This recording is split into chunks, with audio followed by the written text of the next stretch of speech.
ಪ್ರಿಯರೇ, ದೇವರು ಒಳ್ಳೆಯವರು, ಒಳ್ಳೆಯದನ್ನೇ ಮಾಡುವವರಾಗಿದ್ದಾರೆ. ಒಳ್ಳೆಯ ದೇವರಿಂದ ಸೃಷ್ಟಿಸಲ್ಪಟ್ಟಂಥ ಈ ಲೋಕದಲ್ಲಿ ಕೆಟ್ಟತನ ಹೇಗೆ ಪ್ರಾರಂಭ ಆಯಿತು? ಸರ್ವಜ್ಞಾನಿಯು ಮತ್ತು ಒಳ್ಳೆಯವನಾದಂಥ ದೇವರ ಸೃಷ್ಟಿ ಮಾಡಿದ ಈ ಲೋಕದಲ್ಲಿ ಕೆಟ್ಟತನ ಹೇಗೆ ಉಂಟಾಯಿತು? ಕೆಟ್ಟತನ ಏಕೆ ಪ್ರಪಂಚದ ಪ್ರತಿಯೊಂದು ಭಾಗದಲ್ಲೂ ಮೇಲುಗೆಯನ್ನು ಸಾಧಿಸಿದೆ? ಏಕೆ ಎಲ್ಲ ಕಡೆ ಕಾಯಿಲೆ, ಬಡತನ, ವೇದನೆ, ಹೀಗೆ ನಾನಾ ಸಮಸ್ಯೆಗಳು ಕಾಡುತ್ತಿವೆ? ದೇವರು ನಮ್ಮನ್ನು ಯಾವ ಉದ್ದೇಶಕ್ಕಾಗಿ ಕರೆದಿದ್ದಾರೆ? ಆದರೆ ಆದಿಕಾಂಡ 1ನೇ ಅಧ್ಯಾಯ 1ನೇ ವಚನವನ್ನು ನಾವು ನೋಡುವುದಾದರೆ, ಆದಿಯಲ್ಲಿ ದೇವರು ಎನ್ನುವುದನ್ನು ನಾವು ನೋಡುತ್ತೇವೆ. ನಾವು ಮುಂದೆ ಸಾಗುವುದಕ್ಕಿಂತ ಮುಂಚಿತವಾಗಿ ದೇವರ ಕುರಿತು ಕೆಲವು ಸತ್ಯಾಂಶಗಳನ್ನು ಸ್ಪಷ್ಟ ಮಾಡಿಕೊಳ್ಳುವುದು ಬಹಳ ಮುಖ್ಯ. ದೇವರು ನಿತ್ಯತ್ವದಿಂದಲೂ ಸತ್ಯದಿಂದಲೂ ಇರುವಂಥವರು. ಆತನಿಗೆ ಪ್ರಾರಂಭವಿಲ್ಲ. ಏಕೆಂದರೆ ನಾವು ತಿಳಿದಿರುವ ಕಾಲದ ಹೊರಗೆ ಆತನು ಜೀವಿಸುವಂಥವನು ಆಗಿದ್ದಾನೆ. ನಾವು ಅರ್ಥ ಮಾಡಿಕೊಳ್ಳಲು ಅದು ಕಷ್ಟವಾಗಿರಬಹುದು.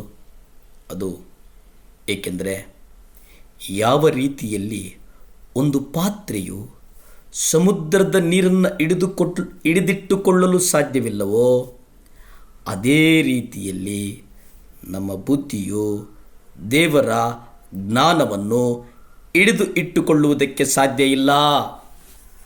ಇದು ಬಹಳ ಸ್ಪಷ್ಟ.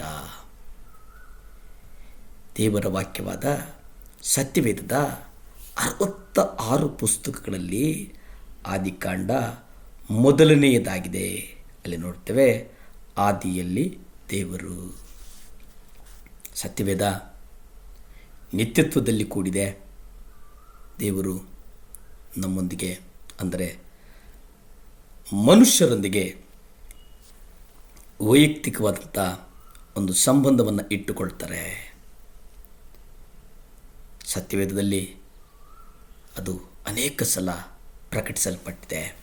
ದೇವರು ಆತ್ಮಸ್ವರೂಪಿ, ಎಲ್ಲ ವಿಧದಲ್ಲಿಯೂ ಅಪರಿಮಿತನು, ತನ್ನ ಗುಣವನ್ನು ಎಂದಿಗೂ ಬದಲಾಯಿಸದೇ ಇರುವವನು, ಸರ್ವಶಕ್ತನು, ಸರ್ವಜ್ಞಾನಿಯು, ಅಪರಿಮಿತವಾದಂಥ ಬುದ್ಧಿವಂತನು, ಅಪರಿಮಿತವಾದಂಥ ಪ್ರೀತಿ ಉಳ್ಳವನು, ಪರಿಶುದ್ಧನೂ ಆಗಿದ್ದಾನೆ. ದೇವರ ಅಪಾರವಾದಂಥ ಪ್ರೀತಿ, ಆ ಪ್ರೀತಿ ಸಂಪೂರ್ಣವಾಗಿ ನಿಸ್ವಾರ್ಥಿ ಉಳ್ಳದ್ದು. ಆದಿಯಿಂದಲೂ ಆತನು ತನ್ನ ಆನಂದವನ್ನು ಮತ್ತು ತನ್ನ ಸಂತೋಷವನ್ನು ಇತರರಿಗೆ ಹಂಚಿಕೊಳ್ತಾರೆ. ಆತನು ಎಲ್ಲರನ್ನು ಸೃಷ್ಟಿ ಮಾಡಿದನು, ಎಲ್ಲ ಜೀವಿಗಳನ್ನು ಸೃಷ್ಟಿ ಮಾಡಿದನು. ಪ್ರಥಮವಾಗಿ ಆತನು ಮನುಷ್ಯನನ್ನು ಸೃಷ್ಟಿಸುವುದಕ್ಕಿಂತ ಬಹಳ ಮುಂಚಿತವಾಗಿ ಲಕ್ಷಾಂತರ ದೇವದೂತರನ್ನು ಸೃಷ್ಟಿಸಿದನು. ಇದರ ಮೂಲಕ ದೇವರು ತನ್ನ ಮಹಿಮೆಯನ್ನು, ಸಂತೋಷವನ್ನು ಹಂಚಿಕೊಳ್ಳ ಬಯಸಿದರು.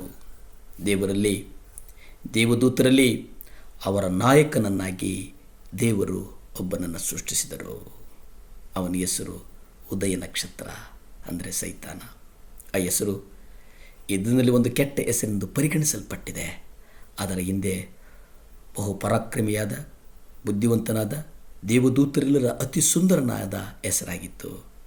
ಆತನು ದೇವದೂತರಿಗೆಲ್ಲ ನಾಯಕನಾಗಿದ್ದನು. ಯೆಹೆಜ್ಕೇಲ 28ನೇ ಅಧ್ಯಾಯ 12ರಿಂದ 15 ನೀವು ಅಧ್ಯಯನ ಮಾಡಿ. ದೇವರು ಅವರನ್ನು ಕುರಿತು ಹೀಗೆ ಹೇಳ್ತಾನೆ, ನೀನು ಜ್ಞಾನದ ಮತ್ತು ಸೌಂದರ್ಯದ ಪರಿಪೂರ್ಣನು, ನಾನು ನಿನ್ನನ್ನು ಅಭಿಷೇಕಿಸಲ್ಪಟ್ಟು ಕಾಯುವ ದೇವದೂತನನ್ನಾಗಿ ನೇಮಿಸಿದ್ದೇನೆ ಎಂಬುದಾಗಿ ಪ್ರಾರ್ಥನೆ ಮಾಡಿಕೊಳ್ಳೋಣ.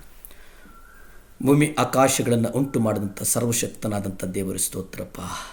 ದೇವರೇ, ಸಹಾಯ ಮಾಡಪ್ಪ. ನಿಮ್ಮ ಸಹಾಯಕ್ಕೋಸ್ಕರ ಬೇಡ್ತಾ ಇದ್ದೇವೆ ಸ್ವಾಮಿ. ನಮ್ಮ ಕುಟುಂಬಗಳನ್ನು ಕಟ್ಟಯ್ಯ, ನಮ್ಮನ್ನು ಬಲಪಡಿಸು, ಸ್ಥಿರಪಡಿಸು. ಯೇಸುವಿನ ನಾಮದಲ್ಲಿ ಬೇಡಿ ಬಂದು ಆಶೀರ್ವಾದಗಳನ್ನು ಹೊಂದ್ಕೊಳ್ತಾ ಇದ್ದೀವಿ ಪರಮ ತಂದೆಯೇ. Amen, amen. ಹಲ್ಲೆಲೂಯಾ.